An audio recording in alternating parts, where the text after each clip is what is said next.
Again, it's me, and I'm back with another sketchbook tour. I'm really honored that you guys liked the last video, especially that I had so much fun making it. Although, I hope that the camera is alright. Although it's quite a lot. There's a lot of work that goes into it. But yeah.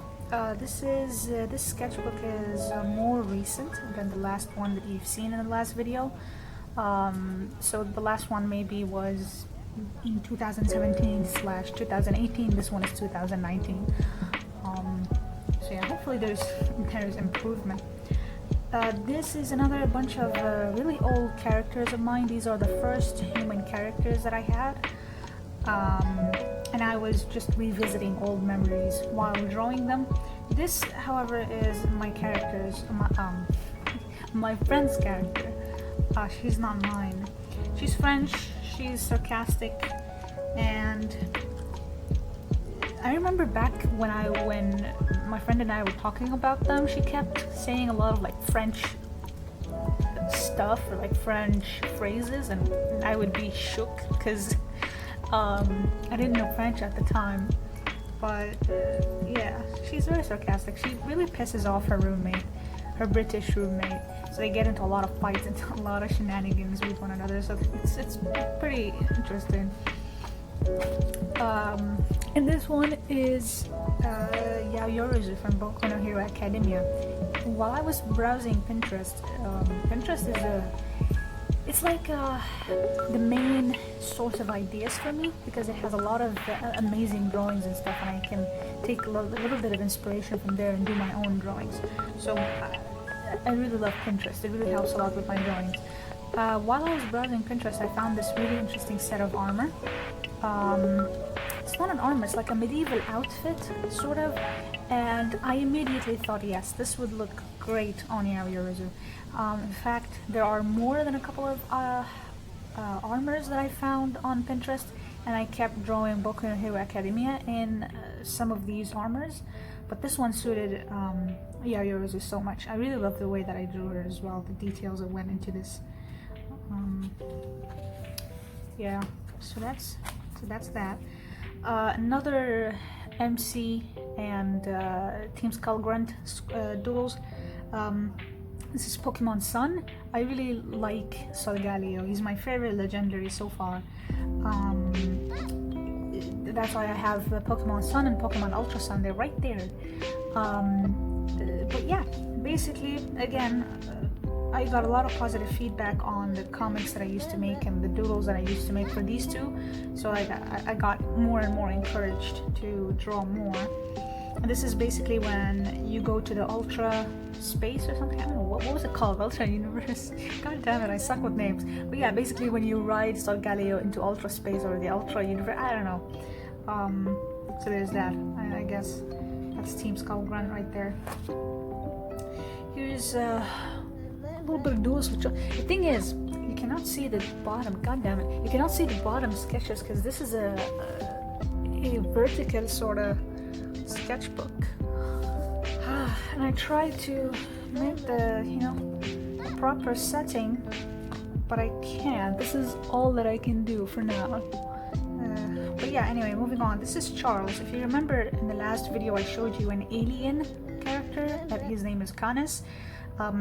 So Canis was the pirate captain, right? And Charles used to be the cabin boy. Cabin boy basically mops the deck, cleans the ship, basically just learns how to be a sailor from the people around him, especially with the captain. And he's more like a son towards Canis. But then this is him in the far future when he grows up and becomes a captain of his own and starts collecting, or maybe not collecting, they're not collectibles, but he starts getting crew members, or members for his crew, yeah. And I was struggling to choose an outfit. I think this outfit suits him best. I was struggling to choose a pirate outfit for Charles when he grows up, because I still, even until now, I did not settle for a design, like a clothes design for him. Beauty and the Beast inspired doodles. And this one right here, this one's interesting. I hope that you can see the entire thing. because one of my friends, she's very talented at writing, and she sent me a little story, maybe 3 or 4 pages long. She was like, give it a shot. Basically, at first, you see that you read about this girl who visits her friend. The name of the friend was not mentioned, and the friend does not talk to her. You know, she keeps talking to her friend, recalling memories, being all nostalgic, talking about past friends and stuff, and funny experiences. But the friend never replies. Eventually, the twist was that she was visiting her friend's grave and she was checking up on her. So that was really bittersweet, and it really got me to a gloomy mood. So I drew this in honor of the great masterpiece that she sent me, and I hope that one day she posts her writings online, because she's actually a pretty good writer. Her ideas are very interesting. This is when I first got into an online game called Guild Wars 2. Now, I'm not a big fan of online games because mainly they focus on team play, on raids, on treasure, more than the story itself, so that's why I'm not really into online games. But when I did play this online game, it was actually pretty fun while it lasted. It's called Guild Wars 2, and this is my first playable character that I called her Sylvia Cogsworth. She was like a mechanic or something. And then I tried it with another race, I think beast-inspired race, and I gave him a lot of spots, and I called him a cute name, Thorald Spots. Yeah, it's a really cute name for a big guy that can claw your face out. More Pokemon Sun Doodles. I think this is called Tora Cat. I'm really bad with names because usually I give them nicknames and I don't keep the Pokemon name, so I forget the Pokemon name immediately. This is another thing that I talked with you about, the armors that I found on Pinterest. This armor right here I chose for Bakugo, but I'll be drawing more of it in another pages in the sketchbook, I guess. I gotta show you it first. This is another interesting character. I'm gonna get it over with quickly so I can show you other stuff. I went into a phase where I began obsessing over the timeline, or not timeline, what the heck is up with my vocabulary? The 1950s, the 1960s, where things were classic, jazz, black and white films. Basically, it was very Bioshock inspired, because Bioshock took place, I guess, in back in the 19s or something. I'm not talking about 1990s or 1980s, I'm talking way back. So I was really interested in the clothing style, in the hairstyle. Maybe even the accent was different, I don't know. But this character belongs to that timeline, the 1960s, 1940s, I don't know. And he's a famous musician. He's called Charlie Kingsworth, I guess, or something. Charlie was a famous musician. He was very well known back in the day. That's how the story goes. He met this rookie, this newbie. I don't know if I should call her a newbie or rookie or whatever, but she was basically very talented in music and singing and playing the piano, and she was not very famous like him. He was, she wanted to get out there, but she never got the opportunity. So he was like, okay, sure, let's collab, let's make a song, and I will give you an opportunity to become famous, or, get your talent out there. Soon enough, they get together, but the thing is, she becomes more and more famous because she's really talented. He gets jealous and possessive over her, and I think it got to a point where their relationship was very toxic. So they had to break up, and she eventually met someone else. Now, Charlie, here's where I like to add a little bit, sprinkle of fantasy into it. Charlie tried everything he can to win her back, but it did not work. So he ended up using dark magic in order to curse the guy that she's currently with in order to have her back. So he really became evil, this kind of villain character. However, things, the tables turned and the curse targeted him instead. So it got him instead of the guy he wanted to curse in the first place. And he turned into this sort of I don't know if I should call him a beast. It's not a beast, it's like a demon sort of character, with a skull and the blue flames, formal clothings, and he was cursed to stay like this for eternity. He eventually like haunts an abandoned church, and that's where he plays songs and stuff by himself. I think the moral is don't get possessive or don't get jealous, I don't know. But I don't know what happens after that point in the story. Like I figured out his entire backstory, but I don't know what happens after that. But supposedly he meets this kid, this teenager from the modern age, like let's say 2019. And it's interesting how they come from different timelines, and the kid he's interested in stuff that the Charlie is not interested in. I don't know, I think it's more of a father-son relationship they develop, but I'm not sure. Really empty page. That's awesome. And this is, I doodled this tree when I was in a park. I think it's good. I like the shading. I was getting used to drawing immediately by pen and not using pencil. And this is a random dude. I don't know if you can see him. But this is a random dude with a water bottle. Yes. Yes. Endeavor, my favorite character after All Might. This is one of the main characters. I don't know if it's main characters. One of the pro heroes in Boku no Hero Academia, and I really like him because I can relate to him sometimes. You know, by wanting something so bad that you end up hurting either yourself or hurting others. Yeah, that's what. This turned dark very quickly, but yeah, I can relate to some stuff. You know, I don't agree with, you know, the way that he treated his children, the way that he treated his wife. I do not endorse that, but I'm all about redemption arcs. I love it.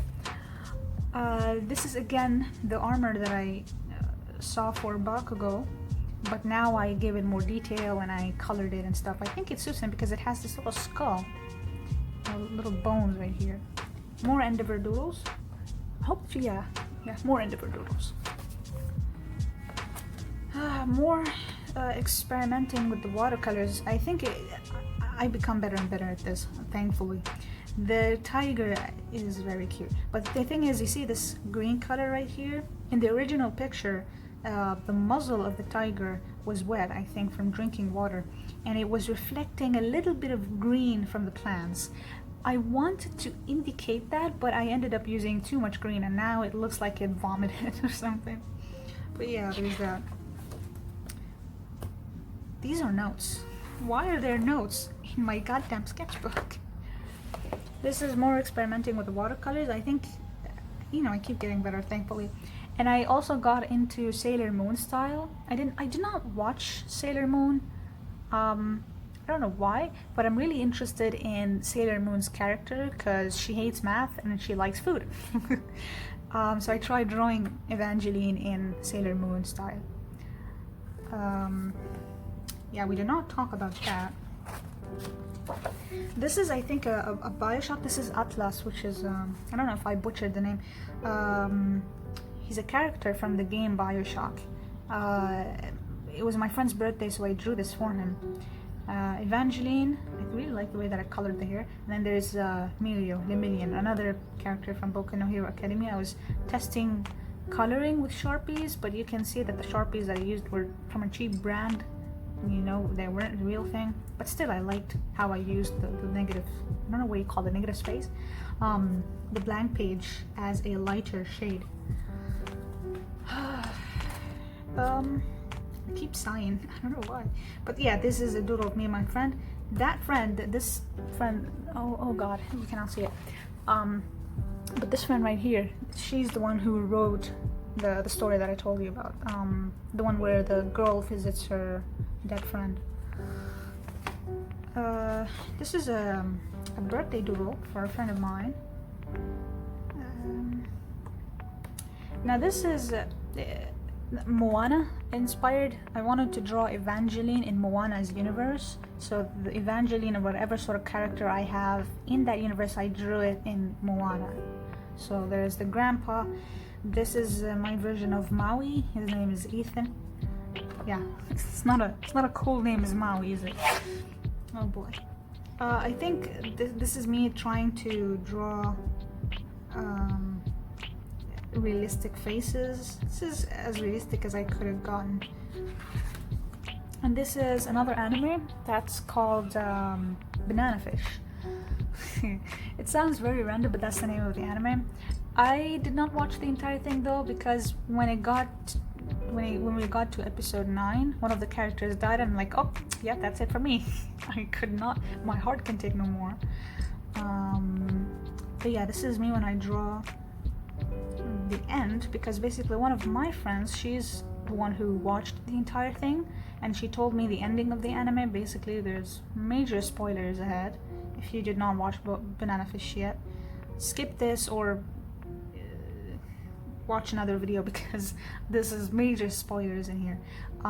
Basically the ending is that the main character gets stabbed, and instead of seeking help, instead of going to the nearest hospital or going to some pedestrian saying, hello, I got stabbed, please help me, he goes to the library and dies alone. What kind of logic is that? We were so pissed off. We kept ranting about the whole thing throughout the entire night, and I poured my anger into this duel. You see him getting stabbed, looking at his wound. Again, the sketchbook is not helping. He looks at his wound and then he goes like, well, I guess I'm gonna die. Yeah, it was a really bad ending. I don't know, it could have ended a lot better. Again, this is Charlie. I really love the pose. I'm proud that I'm getting better with the human anatomy and the faces, at least. I don't know, he looks like someone, like Brandon Urie. Yeah, he looks like Brandon Urie in this. But that's Charlie back when he was still a human, and this is after when he got cursed. Yeah, it's really cool. I love skulls that are on fire, so I drew that. And yeah, this is the woman that he got with. At first, her name is Madeline, and yeah, they were together until he got possessive and jealous and all that stuff. So basically, he's a villain character. He's not a hero character, which is a change of pace from the normal characters that I have. Most of the characters that I got are heroes or outcasts that are heroes, but generally, it's good to change once in a while and like make a villainous character. This is when I started trying out colored pencils, and I really had fun at first. Again, Pinterest was my lord and savior, because it gave me so many ideas to draw. So I was doodling a neck, practicing the shading with the neck, and this is like skin, nose, and lips. This is the back, and my favorite, abs. I was practicing shading again. I think I could have done a lot better with the fingers, but that's fine. But I really like this one. I got, a little bit better with colored pencils. Oh yes, more character. I hope that I'm centering the sketchbook, because I don't want to go like out there. But this little guy, his name is Oliver, and you can also check out his story in my Instagram in the highlight oaks. He gets found by a girl and her uncle who were fishing in the sea. He gets caught in the net, and basically he suffers from memory loss. He does not remember who he is, where he came from, how to go back home. So basically the girl, her name is Alex, she's the one, not Alex, Alice. She's the one who gave him a name, and she's the one who tries to get him back home. And I really think he's a half shark, half boy. It's pretty sweet, very sweet actually. And I love these kind of pants. We're getting close here to the end. It's squeaking every time I turn a goddamn page. But yeah, this is Kana's.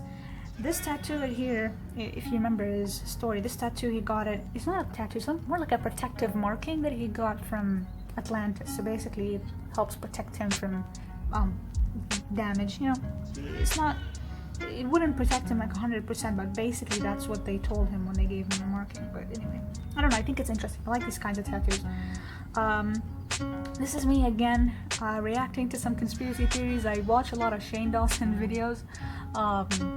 There's a video where he talks about the fact that consciousness is a lie and free will is a lie. I'm like, honey, no. Because some of the conspiracy theories are very far-fetched. Some of them are believable though. Again, this is an unfinished doodles of Miles Morales. I think I got lazy because when you draw a city, you have to add a lot of details. The lights, the cars, street lights, more lights, a lot of lights involved. And I'm not really good with shading or lights, so couldn't complete it, sadly. Please don't squeak. Oh god. More unfinished doodles. I was trying to draw all of my characters in a single page, but it did not end up well. However, I did draw Dragonfly. This is Dragonfly, Evangeline with Eldir. This is Melania and Canis, Charles, and this is Charlie. Charles and Charlie. Very interesting. Okay, I think we're yeah, I think that's it. That's it for this little boy right here. Let me check the timing to see if we have more time. Okay, we have room for a couple more doodles from a new sketchbook. It's kind of the same size as that one. Not many doodles have a lot of context within them, so I'm not going to show everything. I'm just going to show the most interesting ones, starting with this one. This one is Dobrik, yet again. If you remember him from the first video, I was practicing dynamic poses and foreshortening. I think I screwed up the hand, which is why I have this on it. But yeah, I really like it, and especially the details. This one right here, the details. Dobrik in his true form. I think I like human Dobrik more than dog Dobrik. And then this one right here. This is actually really good. I love it because hands, watercolors, and bruises. I was practicing how to draw a bit of blood, a bit of bruises on the hand. You know, the angsty photos that you see in Pinterest. I tried doodling them, and it got a good response. You know, my friends liked it. Again, Damien. Oh, I finally give a name for the demon guy that I told you about in the first video. The demon dude who's not convinced that he's a demon dude. An excellent description, if I do say so myself. We did not talk about this. This is what I wanted to talk about. So I really liked the shading, the idea of using color pencils for shading other than a pencil. But again, this is in the same universe as Evangeline's universe. In fact, Sophicia is considered maybe the great-great-grandma for Evangeline. But yeah, Evangeline is basically Sophicia's descendant. The story starts, and Sophicia is where it all started. Let me give you, I think I wanted to make this comic, but yeah, I'll see if I can make a comic. I will not give too many spoilers though, because if in case I do turn this into a comic, then you guys wouldn't be able to tell. Basically, it talks about this kingdom where the beasts have been, you know, under a very long ancient slumber, and they've recently woken up. After 100 years of peace, the beasts arise again, and they're proving to be more and more dangerous than before. So a lot of, you know, a lot of people get attacked by beasts. The story starts where Sophicia loses her father because of a beast attack. You know, when a beast bites you, supposedly, if you can tolerate the curse, then you turn into a beast and you forget your humanity, you forget all the people that you used to love, and you go full barbarian.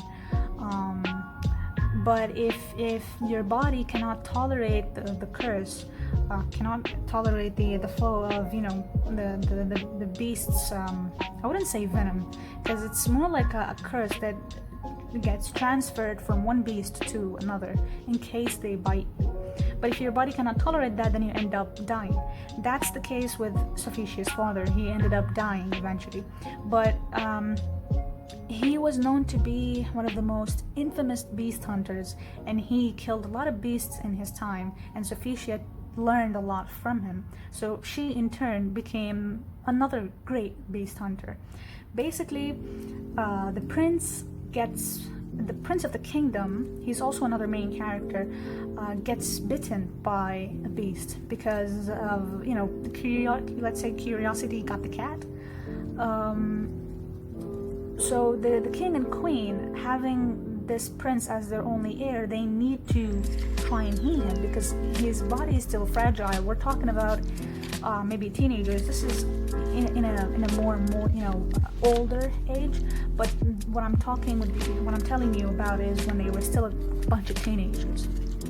So they were scared that his body will not be able to tolerate the beast blood. So they started hiring the most experienced men and women to go and, I don't know, fetch anything that can help the prince get cured. So they hear of Sophicia and her father's legacy, how he was a great hunter, he was a great man, and they try to, you know, sort of what the hell am I talking about? They tell her that, you know, if you fetch us a cure, then we will reward you greatly. And so begins an adventure of her trying to find a cure for the prince. But the prince ends up tagging along, and although his body is still fighting the beast blood, he insists to go on an adventure. Basically, he's very curious, and he wants to go out on an adventure. He's sick of the normal, you know, prince life. He wants to go out there, discover the world. So he tags along with Sophicia, and I think the adventure is really cool because there's a lot of fantasy involved. But yes, this comic is very far in the future when they age up a little bit, when Sophicia does not recognize the prince. So basically, this is the prince. Well, I gave up so many spoilers. What the hell? Yeah, you know what? I'm gonna give you that. There's that. That's the prince. Telling her that she would not shoot a child, a friend, would she? And she immediately recognizes him. I really like this comic. I like this idea. I might turn it into a comic later on, but I might have, you know, to change a few things so that it does, because I gave a lot of, again, this is another, you know, me getting better and better at watercolors. But this is also Sophicia and Apin. This bow particularly has a very important role. I will not spoil it, but it has a very important role in the story. If I do end up making a comic, then I hope I do. It's a really interesting story. Last thing I want to show you guys is more watercolor stuff. I tried going for a more aesthetic sort of, you know, doodles or watercolor paintings, because, you know, I'm under the influence of Pinterest. There's a lot of aesthetic stuff over there. So I really like this jacket and I wanted to draw it. And this is an older Kirishima, another character from Boku no Hero Academia, and I tried to change a little bit in his design, but I don't think I only changed the belt and I added a cape. I'm always, you know, I'm a cape lover. I love capes. They make the character look more majestic, but I basically made his hair longer and I added a cape and I changed the belt. That's all I did, I think. Yeah, I think it's alright. I think it's great. But anyway, thanks for sticking with me for this one. Gosh, my entire family now knows that I take dumb, you know, videos and talk to myself on the camera. God damn it, that was very awkward. My dad walked into the room and he saw me talking to myself. But yeah, thanks for sticking with me through this one. I know that I talk a lot about the drawings, but I mean, I have a lot of fun doing it. But again, if you have any questions, then DM me on Instagram or comment down below, and if I end up making more videos, I will try to answer them in the videos. That would be interesting. So thank you for watching. Bye.